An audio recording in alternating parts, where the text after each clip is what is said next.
जय हिंद दोस्तों। Exam crusher के इस यूट्यूब चैनल पर आपका बहुत बहुत स्वागत व अभिनंदन। दोस्तों, मैं एग्जाम क्रसर के माध्यम से आप लोगों के लिए समान हिंदी का यह वीडियो बनाकर ले आया हूं, जो कि प्रतियोगी परीक्षाओं के दृष्टिकोण से अत्यंत महत्वपूर्ण है। इसमें जो टॉपिक है वह है वर्ण विचार। वर्ण विचार के अंतर्गत हम लोग वर्ण, वर्णमाला एवं उसकी परिभाषा, वर्णों का वर्गीकरण, वर्णों की संख्या, वर्णों के महत्व तथा वर्णों के स्वरूप को जानने, उसका अध्ययन करने तथा उसे समझने का प्रयास करेंगे तथा साथ ही साथ वर्णों पर जितने भी प्रश्न, वर्णों पर आधारित जितने भी प्रश्न बनते हैं उन प्रश्नों को देखेंगे, जानेंगे और अच्छे से समझने का प्रयास करेंगे, जिससे किसी भी अभ्यर्थी को प्रश्नों को लेकर कोई दुविधा ना रहे और एग्ज़ाम में अच्छा कर सके। और साथ ही साथ दोस्तों, मैं एक बात और कहना चाहूँगा कि मेरे वीडियो में मेरे वॉइस और मेरे एक्सेंट को लेकर कोई भी दिक्कत आपको हो तो उसे इग्नोर करिएगा और केवल कंटेंट मात्र को देखने का प्रयास करिए और कंटेंट के आधार पर ही आप हमारे वीडियो को प्रोत्साहित करने का भी प्रयास करिएगा। चलिए टॉपिक पे आते हैं। टॉपिक है वर्णमाला, वर्ण एवं वर्णमाला, जो कि वर्ण विचार के अंतर्गत देखेंगे। देखिए लिखा हुआ है वर्ण। क्या लिखा है? वर्ण। वर्ण और एवं वर्णमाला। तो जैसा कि आप लोग अच्छी तरीके से वाकिफ़ हैं कि वर्ण क्या होता है, आप लोग भली बात जानते हैं। किसी भी भाषा या वाणी की जो मूल इकाई है या सबसे छोटी इकाई, उसे वर्ण कहते हैं। क्या कहते हैं? वर्ण कहते हैं। और वर्ण ही अक्षरों को बनाने का भी कार्य करता है, ठीक है। लेकिन इसे किस रूप में और इन वर्णों का क्या स्वरूप है, यही थोड़ा सा देखना है।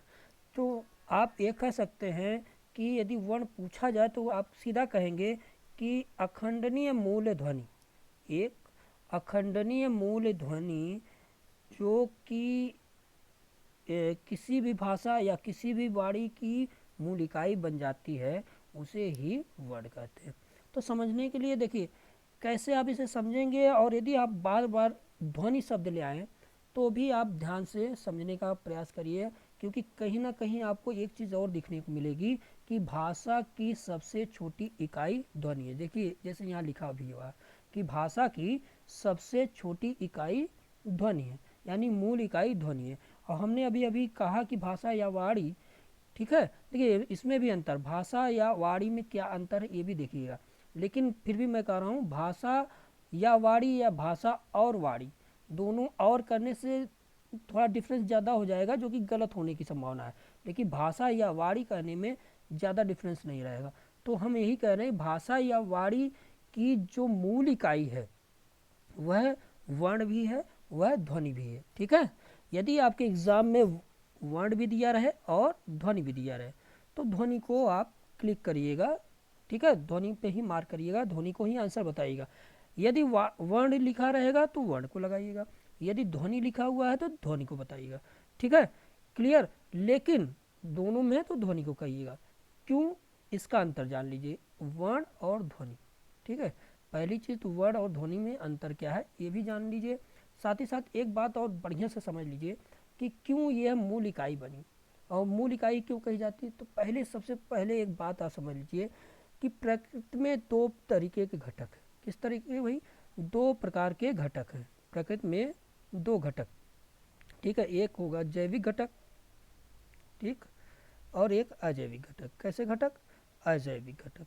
तो आप ये जान लीजिए किसी भी जैविक या अजैविक घटक का एक मानक होना अनिवार्य है, और यदि मानक है तो उसकी एक निश्चित इकाई भी अति आवश्यक है, ठीक है। यदि अति आवश्यक है अर्थात निश्चित है तो उसे समझने के लिए, उस इकाई को समझने के लिए, ठीक है, हमें क्या करना है कि एक निर्धारित इकाई बनानी पड़ेगी, समझना पड़ेगा, यानी उसकी इकाई अच्छे से जानने का प्रयास हमें करना पड़ेगा। तो उसी प्रकार भाषा की भी एक मूल इकाई है। क्या है? भाषा की भी एक मूल इकाई है, और इस मूल इकाई को बोलते हैं ध्वनि, ठीक है। और ध्वनि अर्थात भाषा की मूल इकाई या वाणी की भी मूल इकाई कही जाएगी। किसकी कही जाएगी? वाणी की। भाषा और वाणी में अंतर इतना है कि भाषा, वाणी, भाषा शब्द जो है भाष्य शब्द से बना। किस शब्द से बना है? भाष्य शब्द से बना, जिसका अर्थ होता है बोलना या बोली, ठीक है। जब इसका अर्थ बोली हो गया तो क्योंकि भास एक संस्कृत शब्द है जिसका अर्थ है बोलना, बोलना से बोली, बोली अर्थात वाणी, ठीक है। और वाणी की जो मूल इकाई होगी वह है ध्वनि, ठीक है, वह क्या है, ध्वनि। अब जब ध्वनि की बात करते हैं आप, तो आपको क्लियर हो जाएगा कि भाई हम भाषा की मूल इकाई किससे बताएंगे, या वाणी की मूल इकाई किसे बताएंगे, तो आप बताएंगे ध्वनि को। लेकिन हाँ दोस्तों याद रखिएगा, यदि भाषा की सार्थक इकाई, भाषा की सार्थक इकाई पूछे, ठीक है, भाषा की सार्थक इकाई पूछे, तो आप किससे बताइएगा, वाक्य को बताइएगा। किसे बताइएगा भाई, वाक्य को। क्यों, हमने सार्थक इकाई यानी जिसमें कोई ना कोई अर्थ क्लियर हो, सार्थक मतलब अर्थ क्लियर होना चाहिए। तो जब आप भाव या अर्थ क्लियर हो उसे ही आप कहेंगे सार्थक, ठीक है। तो भाषा में कोई शब्द बोलने से भाषा कंप्लीट नहीं होगी, कोई वर्ड बोलने से भाषा कंप्लीट नहीं होगी, भाषा कोई अक्षर बोलने से कंप्लीट नहीं होगी। कंप्लीट होगी जब तक उसके वाक्यों को कंप्लीट करेंगे और आप क्या कहना चाहते हैं भाषा के रूप में, बोली के रूप में, वाणी के रूप में कंप्लीट भाव में कहेंगे, जिससे उसके अर्थ को सामने वाला या आप खुद समझ जाएं कि हम कहना क्या चाहते हैं, सुनने वाला यानी श्रोता जो है वो भी समझ ले, उसे ही भाषा बोलेंगे, वाणी बोलेंगे। तो जब तक वाक्य कंप्लीट नहीं होगा उसका सार्थक अंक नहीं निकलेगा। तो भाषा की सार्थक इकाई वाक्य कही जाएगी। परंतु यदि भाषा की मूल इकाई की बात करें, ठीक है, प्राथमिक इकाई की बात करें, प्रारंभिक इकाई की बात करें, या मानक इकाई की बात करें, या हम यूँ कहें कि सबसे छोटी इकाई, मूल इकाई, प्राथमिक इकाई, मानक इकाई, प्रारंभिक इकाई, या सबसे छोटी इकाई भाषा की क्या कहलाएगी, ध्वनि कहलाएगी। क्या कहलाएगी भाई, ध्वनि कहलाएगी। तो आपने समझ लिया कि सर ने भाई बताया कि सबसे भाषा की सबसे छोटी इकाई या मूल इकाई या प्राथमिक इकाई या प्रारंभिक इकाई ध्वनि है। तो वर्ण, वर्ण क्या है, वर्ण क्या है भाई, तो हम यही कहेंगे कि भाषा या वाणी की सबसे छोटी, ठीक है, सबसे छोटी मूल इकाई, प्राथमिक इकाई, प्रारंभिक इकाई वर्ण कहलाती, ठीक है। क्या कहलाएगी, वर्ण भी कहलाएगी, ठीक है। ध्वनि भी कह, ध्वनि तो निश्चित है, तो वर्ण भी निश्चित है कि वर्ण ही कहलाएगी। लेकिन इन दोनों में अंतर है, ठीक है। वर्ण और ध्वनि में क्या विशेष अंतर, ध्यान से सुनिएगा कि ध्वनि जो है यह श्रुत है। क्या है, ध्वनि केवल श्रुत मात्र है, श्रुत मात्र है। और यह वर्ण इसी का लिखित रूप है, यानी ध्वनि केवल श्रुत है जबकि वर्ण इसका लिखित रूप है।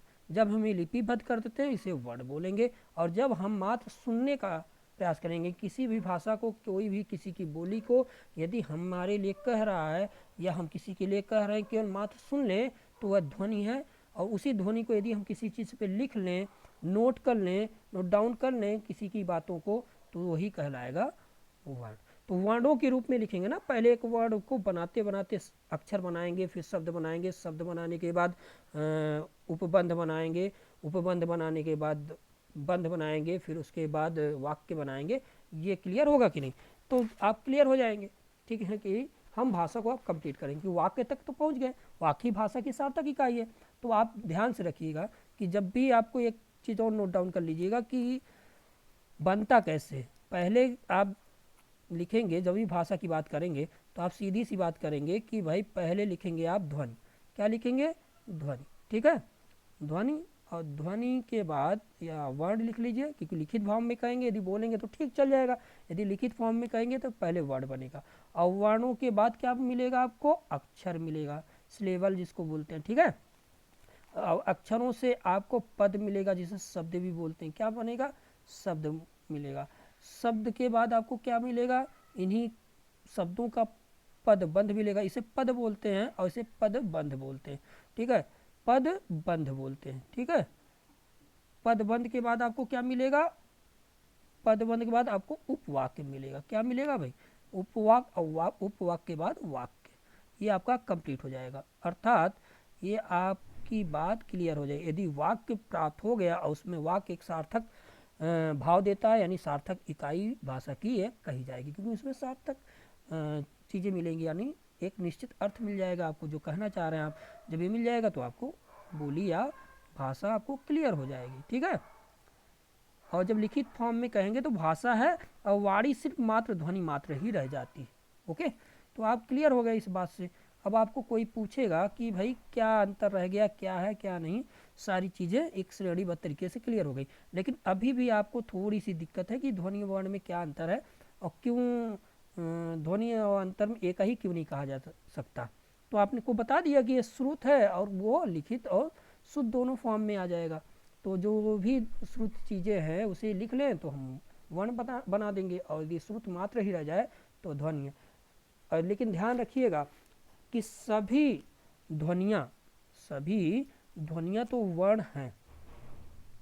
ठीक है, नहीं, सभी वर्ण तो ध्वनियाँ हैं, सॉरी एक बात गलत हो गया, सभी वर्ण ध्वनियाँ कहलाएंगे। जितने भी वर्ण हैं, चाहे आप किसी भी भाषा का हो, चाहे हिंदी भाषा का हो, चाहे इंग्लिश की भाषा का, अपने आप में एक ध्वनि, बिना ध्वनि के आप समझ ही नहीं पाएंगे।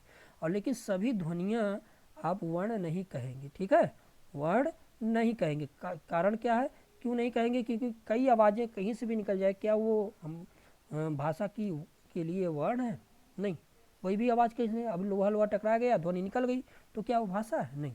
तो वह भाषा नहीं होगी, वह यानी भाषा नहीं है, अर्थात वह एक वर्ण नहीं बन पाया, तभी तो भाषा नहीं बन पाई।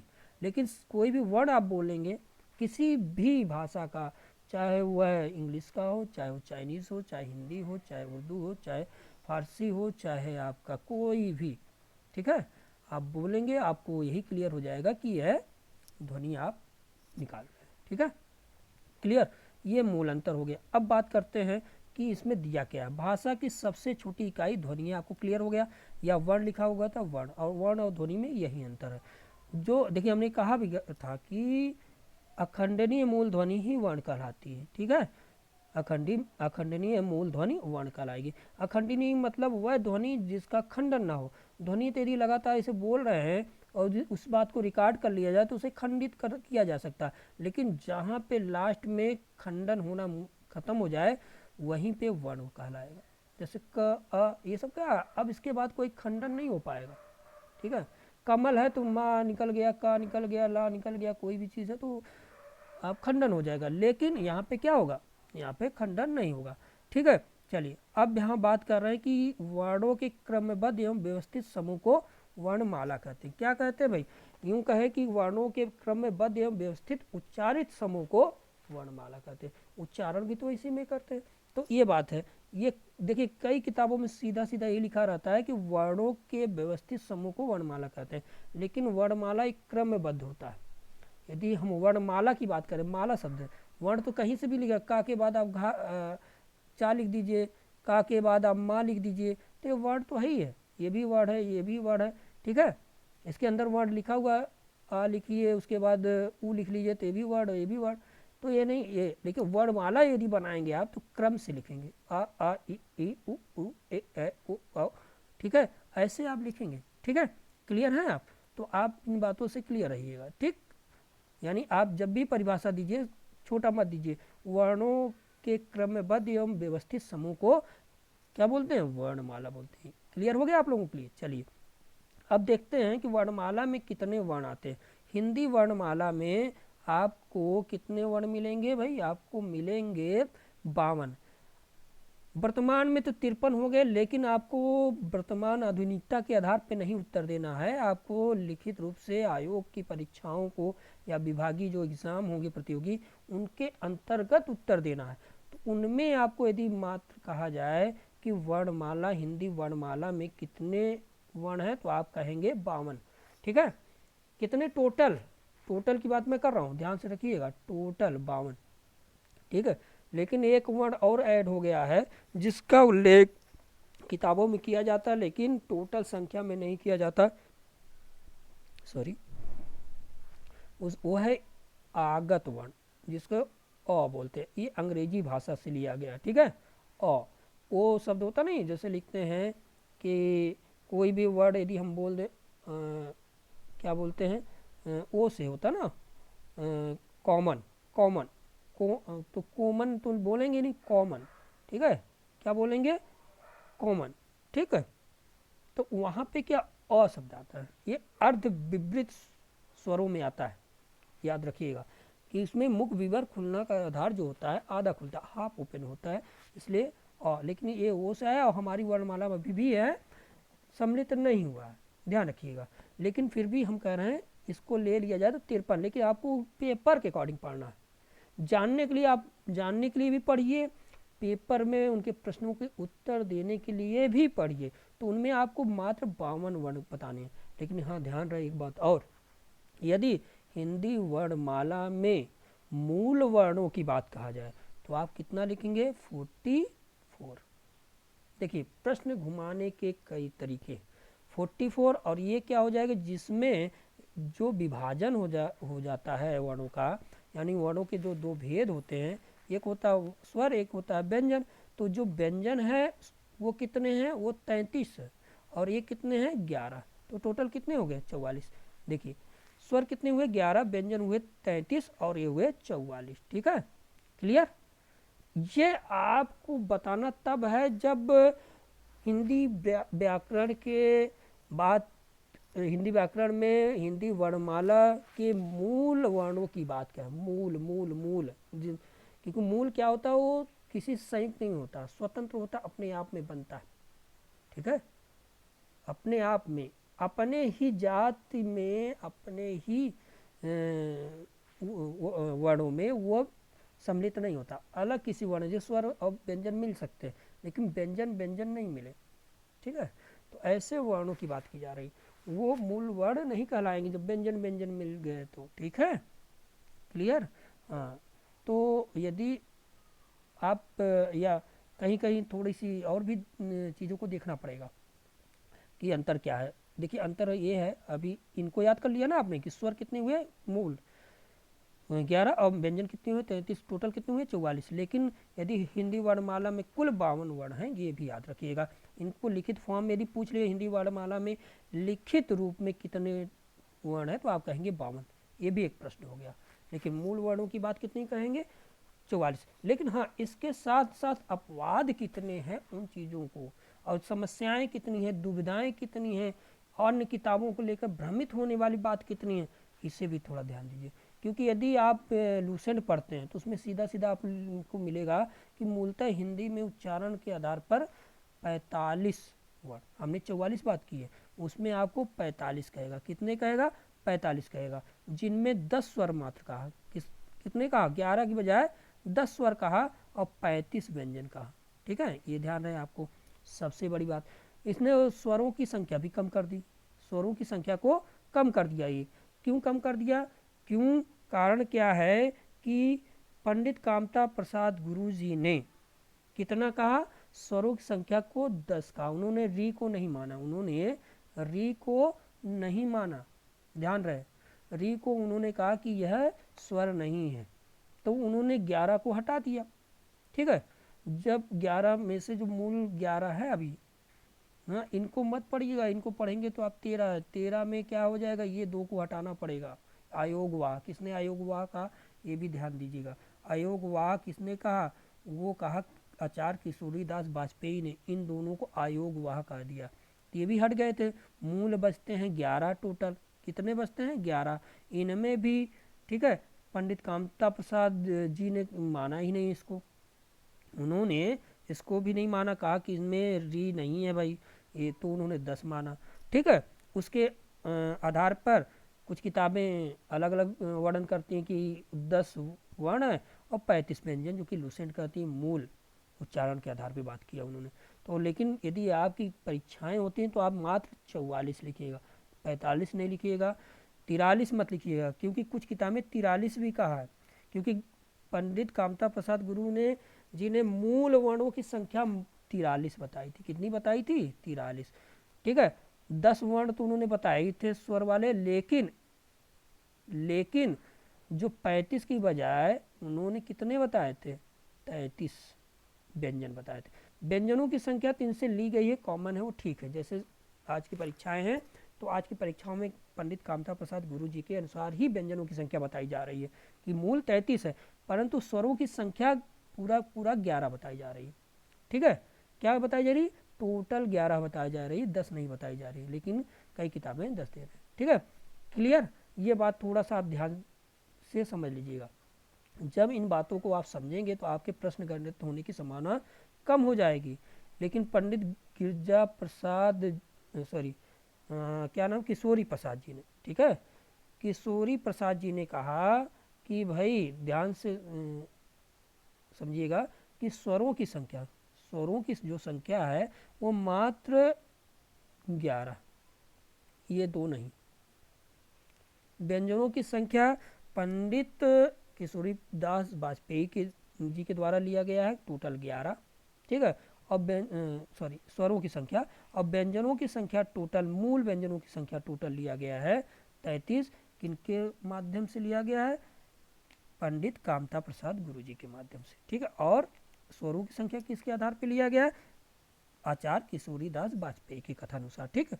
आयोग वाक किसे बोलते हैं? आप ध्यान रखिएगा, आयोग वाक कहते हैं जो योग न होने पर भी साथ रहे, जो योग न होने पर भी साथ रहे, अर्थात इनका योग नहीं है उनके साथ, स्वरों के साथ, फिर भी ये स्वरों के साथ हैं। क्यों? क्योंकि इनमें क्या होता है कि इनमें आप ध्यान से देखिएगा कि इनमें ये देखिए इस तरह की, ठीक है, चीज़ें आ जा रही, यानी स्वर जो है पहले पूर्व में लग जाता है। इनका विभाजन करें तो अंग बोलते हैं, तो इनमें क्या हो जाता, आ जो है सर्वप्रथम आ जा रहा, ठीक है। इनका एक तरीके से ये अनुस्वार है और इन्होंने इसका नाम दिया विसर्ग, ठीक, क्योंकि इन्होंने ऐसा कह दिया कि विसर्ग यदि हम लिखते हैं अह, तो इनमें आ प्लस ह मिल के आया, स्वर पहले ही पूर्व में ऐड हो गए, जो कि नियमों के विरुद्ध नहीं है, ना ये स्वर है ना ही व्यंजन, ये आयोगवाह कह दिया उन्होंने, ठीक है। क्लियर हो जाएगा आपको। चलिए अब आते हैं कुछ अन्य बातों को देखते हैं कि समस्याएं कहाँ कहाँ आती हैं वर्णों को लेकर के। वर्णों को लेकर के समस्याएं यही आ जाती हैं कि कितने वर्णों की संख्या है। सभी लोगों की अलग अलग बताने के तरीके थे, लेकिन आप मान लीजिएगा पूरी तरह से पेपर के अकॉर्डिंग की टोटल संख्या हिंदी वर्णमाला में, ठीक है, कुल संख्या या लिखित रूप से पूरी संख्या कितनी कही जाएगी? 52 वर्णमाला, ठीक है, में 52 वर्ण। लेकिन यदि मूल वर्ण कितनी संख्या की बात करने जाएगी तो आप 44, जिनमें 11 स्वर और 33 व्यंजन, ठीक है। अब चलिए ये कैसे होते हैं ये आगे देखते हैं। देखिए वर्णों की बात कही गई, वर्ण क्या होते हैं? अखंडनीय मूलध्वनि होती है, ये इनके दो भेद हैं, एक स्वर है एक व्यंजन। स्वर क्या होते हैं? व्यंजन क्या होते हैं? स्वर एक तरीके से स्वतंत्र मूल वर्ण है। क्या है? स्वतंत्र मूल वर्ण है, ठीक है। मूल देखिए शब्द लिखा, हर जगह मूल शब्द आएगा।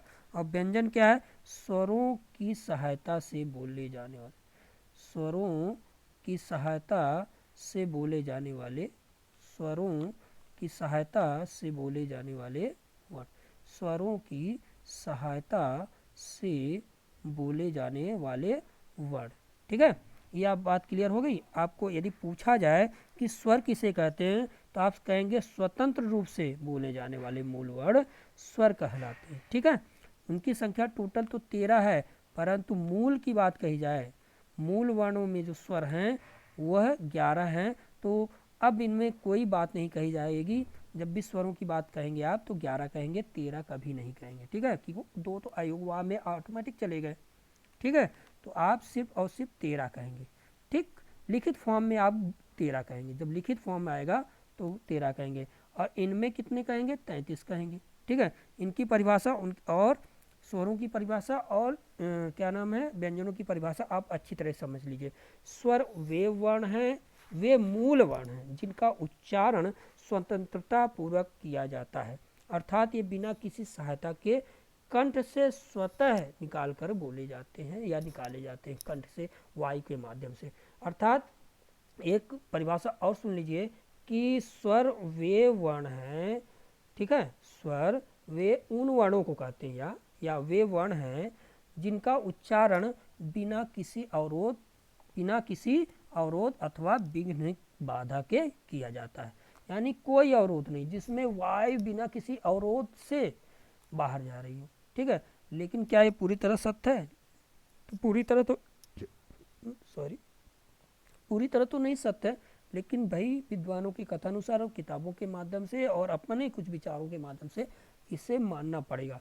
क्योंकि कहीं ना कहीं यदि आपने पढ़ा होगा कि स्वरों में कंठ और तालु का ही मात्र प्रयोग होता है कई किताबों में, जी वोट का नहीं है। लेकिन ऊ बोल कर दिखाई जरा तो। देखिए, हम बात हमारा पढ़ाने का यही है। चैलेंजिंग वीडियो क्यों बनाता हूँ, इसी को कहते हैं चैलेंजिंग वीडियो। ठीक है, कि भाई ऊ को बोल के दिखाइए, तो आप कहेंगे ऊ बोलेंगे तो उसमें आप होंठ नहीं, होंठ का जरूरत नहीं पड़ा आपको, होंठ की जरूरत पड़ी। जीभ की देखिए कौन सा शब्द है, ए बोल के दिखाइए, ए आई ई ऊ ओ औ। क्या जीभ एकदम मात्र वैसे रहे? आ ई तो ठीक है, ऊ ए कहा जीभ पे थोड़ा भी अंतर नहीं आया? आएगा, बिल्कुल नहीं। तो वाई में एक ही तरीके से शब्द निकलेंगे। ठीक है, तो आप होंठों का प्रयोग तो ऊ और ऊ और ओ औ में होंठ तो घुमाना फिराना हो ही जाएगा। तभी तो कहा गया होंठों के स्थिति के आधार पर भी विभाजन किया गया, जिह्वा के प्रयोग के आधार पर भी किया गया। देखो, जिह्वा के प्रयोग के आधार पर इसे अग्रस्वर, मध्य स्वर और पश्च स्वर में बांटा गया। किसे? स्वरों को। ठीक है, जब इसे बांटा गया तो मध्य स्वर सिर्फ मात्र एक वर्ण आएगा और वो आएगा आ। ये क्वेश्चन बनता है, ये प्रश्न बनता है कि कौन सा जीवा के प्रयोग के आधार पर मध्य स्वर कहलाता। बहुत बार पूछा गया। तो आप क्या लिखेंगे? आ। ठीक है, क्या लिखेंगे? अ लिखेंगे। ठीक, छोटा आ जिसको आप बोलते हो नॉर्मली, अ छोटा ध्वनि, आ नहीं बोलिएगा, अ। और यदि पश्च स्वर की बात कहेगा तो आप आ उ ओ औ कहेंगे। ठीक है, और यदि अग्र स्वर की बात कहेगा ई ए ऐ कहेंगे। ठीक है, ये जीवा के प्रयोग के आधार, अर्थात जीवा का प्रयोग तो हो रहा ना, लेकिन कई किताबें ये कह रही हैं कि जो वायु मुख से निर्बाध रूप से निकलती है, कोई भी मतलब मुख के कोई ऐसे ऑर्गन या अंग उनको दिक्कत नहीं उत्पन्न करते। ठीक है, ना जीभ ओंठ की कोई ज़रूरत ही नहीं पड़ती, ऐसा उन्होंने कह दिया। लेकिन ऐसा नहीं है। ऊ और ऊ के उच्चारण होठों का प्रयोग किया जाता, बिना बन ही नहीं पाएगा। ओ में भी बोलना पड़ेगा। तो चैलेंज है, पूरी तरह से आप नहीं मानेंगे। अभी देखिएगा चैलेंजिंग कहाँ, अभी व्यंजन बताएंगे आपको, तो आपको पूरी तरह से लगेगा कि आप कितनी गलत तरीके से चीज़ों को पढ़ते हैं। ठीक है, क्यों? तो आपको एक और बात बता दे रहे हैं, क्या है कि अंतर क्या आता है, क्या चीज़ें आप समझने क्यों पढ़नी है। तो आप अच्छी से इन बातों को समझने का भी प्रयास करिएगा। ठीक है, तो स्वर ये हो गया। अब स्वरों की बात कर रहे हैं, तो स्वर में आ जाए। देखिए लिखा हुआ, स्वर वे मूल वर्ण हैं जिनका उच्चारण स्वतंत्र रूप से किया जाता है। स्वर वे वर्ण हैं जिनका उच्चारण बिना किसी अवरोध को किया जाता है, जैसे आ ई उ ए ओ। अब इसमें री मैंने नहीं लिखा। ठीक है भाई, री इसलिए नहीं लिखा, कारण है कि इनका उच्चारण री, देखिए इनमें री में बोलने में आ गया ना। तो आप 11 जब बताएंगे तो आप री लिखिएगा, लेकिन स्वर क्या है कि आप स्वरों में री स्वतंत्र रूप से बोला जाता है जी। लेकिन भाई हमें तो एग्ज़ाम देना है, हम तो बता देंगे 11 है। लेकिन कामता प्रसाद जी ने सिर्फ 10 ही का मूल वर्ण 10 का कहा, क्योंकि यही जो है आपके उच्चारण करने में कोई अवरोध नहीं है। री बोलिए जीभ की सहायता, इसमें आपके उच्चारण, इसमें देखिए र और ई के योग से, ये दो वर्णों की योग से बनता है री। और कहा गया है कि जो वे मूल वर्ण हैं जो बिना किसी सहायता से बनते हैं, इसमें कोई सहायता नहीं होता, किसी भी वर्णों का योग नहीं होता, वह स्वर कहलाते हैं। ठीक है, और व्यंजन वे हैं जो स्वरों की सहायता से बनते हैं। ठीक है, क्लियर है? तो आप इनको ध्यान दीजिएगा। देखिए एक चीज़ और बता दें, वर्ण की जब बात करते हैं तो आप ध्यान से समझ लीजिएगा फिर से कि वर्ण 3 शब्द। ठीक है, 3 शब्द होते हैं। वर्ण जो शब्द है, इस शब्द के 3 अर्थ निकलते हैं। एक निकलता है आपका मूल अक्षर, यानी अक्षर की मानक इकाई, दूसरा रंग और तीसरा व्यवसाय। ये जान लीजिए पहला। दूसरा और तीसरा छोड़ दीजिए। रंग और व्यवसाय, इस पर्यायवाची के अंतर्गत आप इसको समझेंगे कि रंग और व्यवसाय की पर्यायवाची कौन सा शब्द बनते हैं, तो आप कहेंगे वर्ण, ठीक है। लेकिन यदि हम सिर्फ मूल अक्षर की बात करेंगे, यदि इनको समझ लेंगे आप अच्छी तरीके से कि मूल अक्षर वर्ण कहलाते हैं, तो आप व्यंजन को अच्छी तरीके से समझ लेंगे।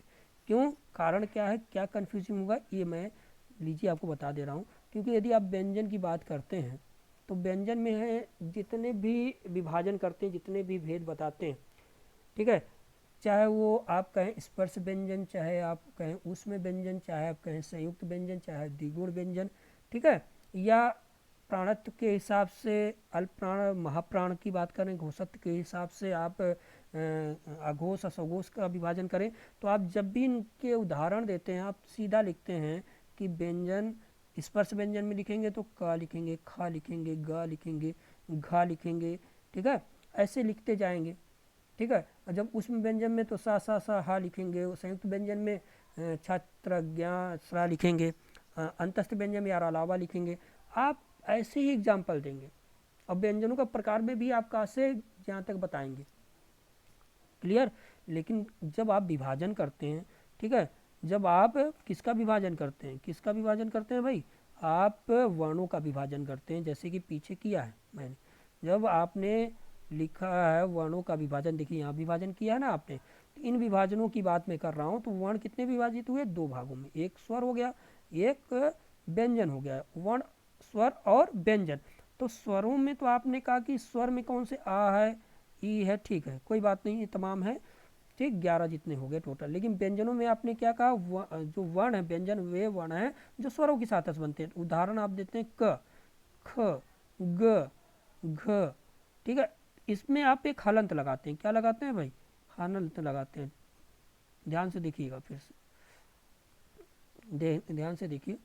देखिए इसमें लिखेंगे, जब आप लिखेंगे वर्ण तो क, फिर लिखेंगे ख, ये वर्ण है, शुद्ध रूप से ये वर्ण है, ये नहीं, ये तो अक्षर है, ये क्या है, अक्षर है, ठीक है, ये अक्षर है। तो आप इन्हें व्यंजन में क्यों बताते हैं। यदि हम पूछ लें कि उसमें व्यंजन के उदाहरण दीजिए, तो आप सीधा बताएंगे स है, स है, स है, आ है, ठीक है। तो आप यदि हम कहें अंतस्थ व्यंजन को बात करें, तो आप कहेंगे या है, रा है, ला है, वाह है, ठीक है, ये बताएंगे। लेकिन कन्फ्यूज़न यही होता है कि हम तो वर्ण की बात कर रहे हैं ना, क्योंकि वर्ण यदि हम वर्ण की बात कर रहे हैं तो आपको यही बताना क ख ग जिसमें हलंत लगाओ। तो आप फिर कहेंगे क्वेश्चन, नहीं सर व्यंजन आपने पूछा है, ठीक है, आप व्यंजन की बात करें, व्यंजन क ख ग घ होते हैं, ठीक है, लेकिन हमने कहा व्यंजन प्रकार भेद किसके हैं, वर्ण के या अक्षर के, तो आप कहेंगे वर्ण के। तो जब अक्षर का भेद व्यंजन नहीं है, वर्ण का भेद है, तो वर्ण के रूप में बताएंगे ना क ख ग घ। तो कैसे होता है, ये चैलेंजिंग है, इसको समझने का प्रयास करेंगे। इसलिए मैंने कहा कि भाई पहले तो आप जान लीजिए कि मूल अक्षर, पहले है तो आप जान लीजिए कि मूल अक्षर, मूल अक्षर अर्थात अक्षरों की इकाई क्या कहलाएगी, वर्ण। हम मूल अक्षर की बात करते हैं, ठीक है, और जब मूल अक्षर अर्थात वर्ण, ठीक, इन्हें समझेंगे तो ही क्लियर हो जाएगा। और जब मूल अक्षर की बात करेंगे तो आप क, ख, ठीक है, की बात इस रूप में व्यंजनों के रूप में कर सकते हैं। लेकिन इसको कैसे करेंगे ये समझाएंगे व्यंजनों में। फिलहाल इधर आइए, हम बात कर रहे थे स्वर की, ठीक है, थोड़ा समझने का प्रयास करिएगा उसे, उसके बाद अगली वीडियो में समझाने का प्रयास करेंगे, ठीक। तो कहाँ गया भाई, आप देखिए स्वरों का वर्गीकरण। स्वरों की जो बात करेंगे, उनका भेद बताएंगे, तो उन्हें कई तरीके से बताएंगे।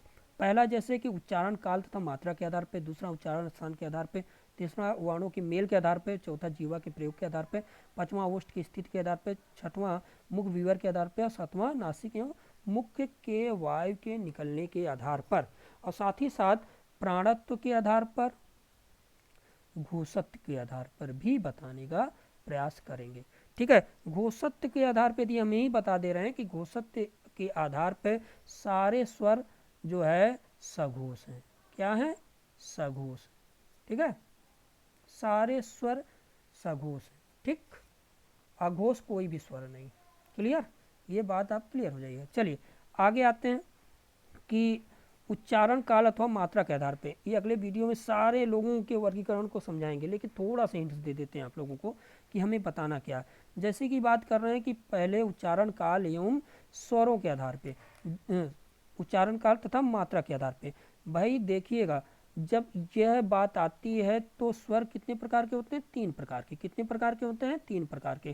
तो जब आप पहली बात करेंगे तो आप लिखेंगे कि पहला कौन है? ह्रस्व स्वर, ह्रस्व स्वर। दूसरा लिखेंगे दीर्घ स्वर, और फिर तीसरा लिखेंगे प्लुप्त स्वर। ठीक है, ये मात्रा के आधार पर, मात्रिक आधार भी बोला जाता है, अथवा उच्चारण काल, यानी इनके उच्चारण करने में सबसे कम समय लगता है, इनमें ज़्यादा समय लगता है, इसमें उससे भी ज़्यादा समय लगता है। अर्थात ये एक मात्रिक होता है, एक मात्रा के आधार पर चलता है, इसमें 2 मात्रा का चलता है, इसमें 3 मात्रा चलता है। ठीक है, इन 3 मात्राओं के आधार पे हम वर्णन करते हैं, इनको बताएंगे। लेकिन दीर्घ स्वर को 2 भागों में बांटा गया है। ठीक है, एक मूल दीर्घ स्वर और एक संयुक्त स्वर। इनके कौन कौन से उदाहरण है अगले वीडियो में। ठीक है, लेकिन इससे पहले आप लोगों के लिए कुछ क्वेश्चन मैं पूछना चाहता हूँ। जैसे शहीद वर्ण किसे कहते हैं? शहीद वर्ण किसे कहते हैं? बताने का प्रयास करिए, शहीद वर्ण किसे कहते हैं? ठीक है, स्वतंत्र यंत्रामुखी स्वर किसे कहते हैं, या व्यंजन किसे कहते हैं? मात्राहीन स्वर किसे कहते हैं? मात्रा रहित स्वर किसे कहते हैं? मध्य स्वर किसे कहते हैं? लघुत्तम वाक्य ध्वनि किसे कही जाती है? ध्वनि चिन्ह कौन किसे कहा गया है? ठीक है, और मिश्रित वर्ण किसे कहा गया है? आगत स्वर कौन सा है? आगत व्यंजन कौन से? वर्गीय व्यंजन कौन से हैं? कोमल तालब, कठोर तालब। ये तमाम ऐसे प्रश्न हैं जो आपको बार बार पूछते हैं। ठीक है, लेकिन आप जानते हुए भी नहीं जान पाते, क्योंकि पूरी किताबों में सारी चीज़ें नहीं लिखी रहती। आप घोषत, महाप्राण, अल्प प्राण, घोषत के आधार पे घोष, सघोष, और उच्चारण के आधार पर, उच्चारण की जो स्थिति के आधार पर आप ये ध्यान लेते हैं, मूर्धा, तालु, कंठ, तालब, ओष्ठ, दंत, कौन कौन से वर्ण, इनको पढ़ने तक में ही सीमित रह जाते हैं, इन चीज़ों को नहीं पढ़ते, जिससे आपके प्रश्न कहीं ना कहीं इनसे भी पूछने के बाद गलत होने की संभावना हो जाती है। जैसे वर्गीय व्यंजन किसे कहते हैं, ये भी पूछ लेता है। इन सारी चीज़ों को हम अगले वीडियो में बताने का प्रयास करेंगे। ठीक है, लेकिन आपको फिर से थोड़ा सा बता दें कि लघुत्तम वाक्य ध्वनि, क्योंकि वर्ण की बात हो रही थी, तो आप लोग ध्यान दीजिएगा कि लघुत्तम वाक्य ध्वनि, लघुत्तम वाक्य ध्वनि की बात यदि की जाए तो उसे बोलते हैं वर्ण। लघुत्तम वाक्य ध्वनि की बात करते हैं तो उसे बोलते हैं वर्ण। या ध्वनि चिन्ह की बात करते हैं, ध्वनि चिन्ह की बात करें तो उसे भी कहते हैं वर्ण। यानी क्वेश्चन में लिखा जाए, ऑप्शन में रहेगा कि ध्वनि चिन्ह किसे कहते हैं, लिखा रहेगा अक्षर, वर्ण, शब्द, वाक्य, तो आप कहेंगे वर्ण। ठीक है, क्लियर? ठीक है, लघुत्तम क्या बोलेंगे? लघुत्तम वाक्य ध्वनि किसे बोलेंगे आप? तो आप बोलेंगे वर्ण को ही। क्लियर, कोई दिक्कत नहीं। चलिए, बहुत अच्छा, आप लोगों ने हमारे वीडियो को देखा, जिन्होंने देखा उनको धन्यवाद, बहुत बहुत शुक्रिया आप लोगों का। और इसके आगे अगला वीडियो वर्ण, जो स्वरों का वर्गीकरण है, उन्हें किस रूप में क्या क्या बांटा गया, पूछा भी जाता है भाई, जैसे कि मुख्य विवर के आधार पर। ठीक है, मुख्य विवर के आधार पर विवृत, अर्ध विवृत, अर्ध संवृत, संवृत। ठीक है, ओष्ठ की स्थिति के आधार पर आवृतमुखी, वृत्तमुखी, कौन कौन से वर्ण या स्वर आते हैं, तो आपको बताना पड़ेगा। तो ये चीज़ें आप अगले वीडियो में पढ़ेंगे। चलिए, धन्यवाद।